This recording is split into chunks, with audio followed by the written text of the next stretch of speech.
अस्सलाम वालेकुम सिकंदर भाई। वालेकुम अस्सलाम। यहाँ अकेले क्यों खड़ी हुई हो? माई कहाँ? वो आंटी के कमरे में है। मैं आप ही का इंतज़ार करी थी। मेरा इंतज़ार करी थी? कोई कोई ख़ास बात है? किसी चीज़ की ज़रूरत है तो बताओ।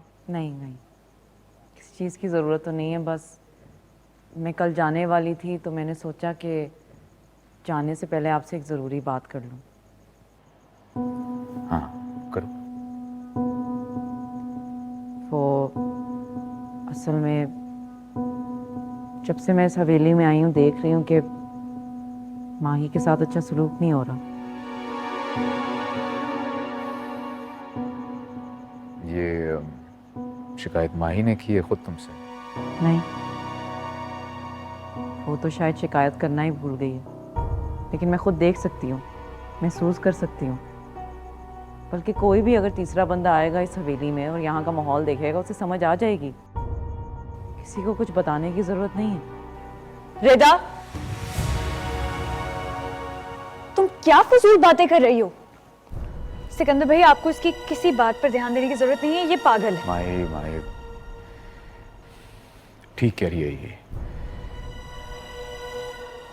मैं खुद ये सब देख के बहुत कुड़ता हूँ, लेकिन सामने जो रिश्ता आ जाता है उसके आगे मैं खामोश पड़ जाता हूँ।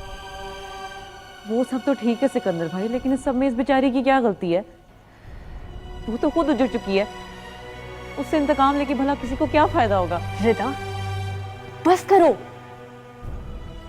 सिकंदर भाई, मुझे किसी से कोई गिला नहीं है, मैं आपको बोल रही हूँ। मसाइन नहीं थी ऐसी। सारी जिंदगी हमने उनके वजूद से सिर्फ मोहब्बत की छांव ही पाई है। वैसे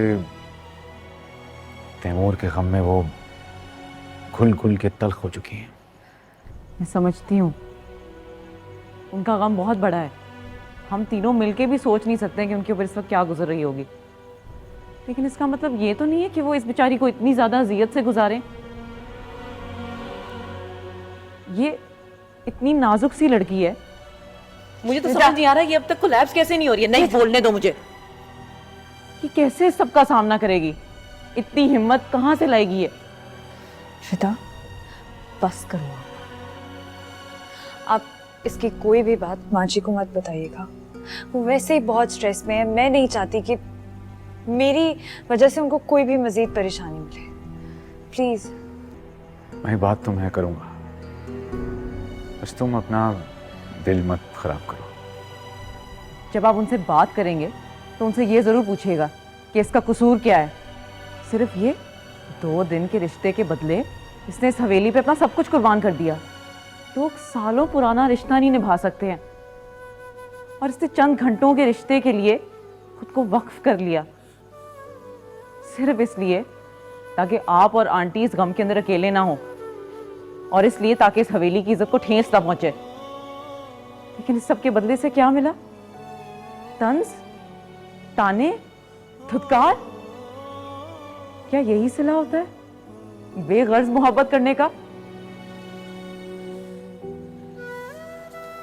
मैं जानता हूँ माही ने कमर से मैं जो हवेली के लिए किया है वो शायद और कोई और न कर सके। पता नहीं अम्मा साइन को ये सब कुछ नजर क्यों नहीं आता। मैं शर्मिंदा हूं इससे। मैं सिर्फ ये चाहती हूँ कि कोई इसकी कुर्बानियों का एतराफ करे या ना करे, लेकिन जिस दर्जे की ये हकदार है वो इसको मिलना चाहिए। जब तक माही इस हवेली में है इसको कम से कम बहू तो मान लिया जाए ना।